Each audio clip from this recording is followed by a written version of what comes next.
Selamu alaikum, o gjendëruar, deshta me të pyet, nëse ikën në emigrim në Gjermani dhe mund që të rrish 3 muaj apo edhe më shumë, a lejohet që të falësh namazet e bashkuara, drekën me ikindin dhe akshamin me yacin. Allahu ju shpërbleft.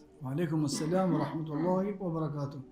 Lejohet me fal të bashkume, por nuk lejohet me i shkurtu. Edhe të bashkume, masanen edhe pse lejohet, nuk është mirë gjithmonë me bashku ka ajo veç me bashku. Ban me bashku namazet edhe sikur si në Gjermani hiç, edhe të shtëpia kanë herë, për pikë të qefit ban me bashku drekën me ikindi. Edhe për pikë të qefit, pak kur gjë hiç, ban me bashku akshamin me yatsi. Mirë po, me bazë si rregull tëra, nuk është mirë.